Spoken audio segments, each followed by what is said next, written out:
મારી ગજ્જુની મોજ ચેનલમાં આપનું સ્વાગત છે। આજના વિડીયોમાં આપણે વાત કરવા જઈ રહ્યા છીએ કે હવે ખુશખબરીને કેટલા દિવસો બાકી રહ્યા।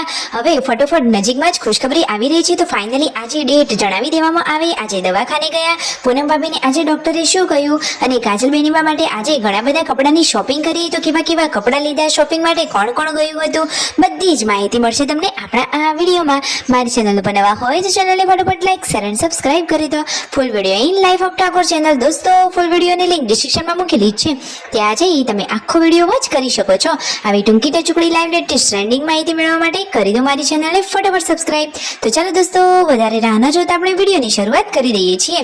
જુઓ, તમે વિડીયોમાં લાઈવ જુઓ કે આજે તો પૂનમ ભાભી જઈ રહ્યા છે હોસ્પિટલે। સંજયભાઈ થાર ગાડી લઈ લીધી છે, બેઉ એમની સાથે થઈ છે અને મિતાંશ તો જુઓ કહે છે કે મારે તો થાર ગાડીમાં બેસવું છે, એ તો રિસાયો છે।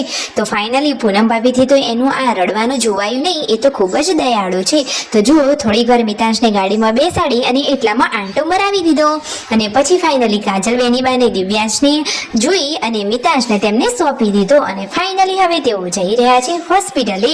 તો આજે ડોક્ટરે એમને શું કહ્યું, શું ટ્રીટમેન્ટ કરી, હવે ફરીથી કેટલા દિવસે જવાનું છે, હવે ફાઇનલી ગુડ ન્યૂઝ માટેની ડેટ આપી દીધી કે નહીં, બધું તમને આ વિડીયોમાં લાઈવ જાણવા મળી રહેશે। તો જુઓ, સંજયભાઈ તો પૂનમ ભાભીની બહુ જ કેર કરે છે। આ તો એકદમ ક્યુટ કપલ છે ને હંમેશા તેઓ આ રીતે કેર કરતા જ રહે એવી જ આપણી આશા। તો જુઓ, વ્યૂ એમની સાથે છે અને પૂનમ ભાભી નાસ્તામાં સફરજન ખાઈ રહ્યા છે। હોસ્પિટલે પહોંચી ગયા, બીપીનું ચેકઅપ થઈ ગયું છે। તો ફાઇનલી દોસ્તો જુઓ, જે દવા લેવાની હતી એ લઈ લીધી છે। બજારમાં થોડીક શોપિંગ કરવા માટે જવાનું હતું, તો પૂનમ ભાભી સંજયભાઈ હવે થોડીક શોપિંગ માટે જઈ રહ્યા છે। તો થોડાક ફ્રૂટ ને એવું બધું લઈ લીધું છે અને ઘરના બચ્ચા પાર્ટી માટે લઈ લીધું છે થોડુંક સરસ મજાનો નાસ્તો। તો ફાઇનલી હવે ઘરે જઈ રહ્યા છે અને ઘરે જતી વખતે સંજયભાઈએ આજે આ વિડીયોમાં શું જણાવ્યું તમને ખબર છે? તો ડોક્ટરે ચેકઅપ કરી લીધું છે અને કહ્યું કે પૂનમ ભાભી અને બેબી બંનેની હેલ્થ એકદમ સરસ જ છે। કિંજલ બેનીબાનો ફોન આવ્યો હતો, કિંજલબેન ગયા છે કેદારનાથના પ્રવાસે।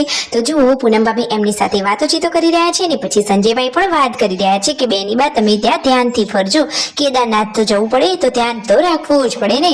તો ફાઇનલી દોસ્તો આજે જણાવ્યું કે હવે ડોક્ટરે સંજયભાઈને એવું કહ્યું છે કે હવે 10 જ દિવસમાં ગુડ ન્યૂઝ આવી જશે, તો હવે તમારે ગમે ત્યારે અહીંયા આવવું પડશે। તો ફાઇનલી ફટોફટ આવી લાઈવ લેટેસ્ટ અપડેટ મેળવવા ચેનલને કરી દો સબસ્ક્રાઇબ કે જેથી સૌથી પહેલા તમને જ માહિતી મળી રહે।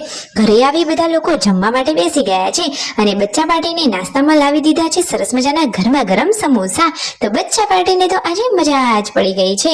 તો બધાની સાથે બેસી અને અહીંયા જમવાનું જમી રહ્યા છે। પૂનમ ભાભી તો સરસ મજાના હાસ્ય સાથે બચ્ચા પાર્ટીને જમાડીને જમી રહ્યા છે। અરે એ તો હંમેશા હસતા જ સારા લાગે છે। તેમના પપ્પા પણ આજે દવાખાને જઈને આવ્યા, હવે તેમને પણ સારું છે અને કાજલ બેનીબા માટે 3 સાડીઓની શોપિંગ કરી હતી। તો બેનીબાએ સાડી વિયર કરી લીધી છે। કેવી છે એમની સાડી? તમને એમની સાડી ગમી કે નહીં? મને તો એમની આ સાડી બહુ જ મસ્ત અને સરસ ગમી છે। તો ફાઇનલી શોપિંગ કરીને ઘરે આવ્યા તો કાજલબેન માટે સરસ મજાની 3 સાડીઓ લાવ્યા છે અને શિલ્પા ભાભી એમના માટે ડ્રેસ લાવ્યા છે। બેનીબાને તો પિયરમાં કઈ જ ના ઘટે, ભાઈઓ તો એમને સરસ રાખે છે અને બેનીબા અને ભાણોભાઈ પણ અહીંયા સરસ મજાના ખુશ રહે છે અને કાજલબેનના ચહેરા ઉપર સ્માઈલ આવે તો આખા પરિવારના બધા જ લોકો ખુશ થઈ જાય અને હંમેશા તેઓ આમ જ હસતા રહે।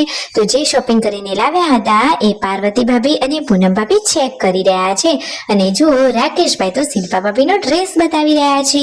તો જુઓ, શિલ્પા ભાભીને તો થાક લાગ્યો હતો તો એ તો અહીંયા સૂઈ જ ગયા છે। મિતાંશ તો કેવી મસ્તી કરી રહ્યો છે। તમારે શિલ્પા ભાભીનો ડ્રેસ જોવો છે તો લો, આ જોઈ લો તેમનો આખો ડ્રેસ। તમને આ ઘરે પહેરવાનો એમનો આ સિમ્પલ ડ્રેસ કેવો લાગ્યો? તો આજે તો શિલ્પા ભાભી કહે છે કે ધારા કરતાં પણ વધારે શોપિંગ કરી લીધી અને કાજલ બેનનો મોબાઈલ જે બગડ્યો હતો એ પણ કમ્પ્લીટ કરાવી લીધો છે। ડિસ્પ્લે ઉડી ગઈ હતી તો ફાઇનલી નવી ડિસ્પ્લે નાખી દીધી છે અને આ 3 સાડીઓ છે કાજલ બેનીબાની। પિંક કલરની સાડી પણ ખૂબ જ સરસ છે અને શિલ્પા ભાભી એમના માટે ચાંદીની પાયલના ઓકડા લાવ્યા છે અને આજે તો ઘરે દોસ્તો બનાવી છે સરસ મજાની પાણીપુરી। તો બધા જ લોકો સાથે બેસી અને જમવા માટે બેસી ગયા છે। તો જુઓ, અહીંયા સંજયભાઈ પકોડીમાં બધો જ મસાલો એટલે કે સ્ટફિંગ ભરી રહ્યા છે અને કાજલ બેનીબા પાણી કાઢી રહ્યા છે અને સરસ મજાનું ઠંડુ ઠંડુ પકોડીનું પાણી અને આવા પરિવાર સાથે જમવાની તો મજા જ અલગ હોય। તો વિડીયો ગમે હોય તો ચેનલને કરો ફટોફટ સબસ્ક્રાઇબ।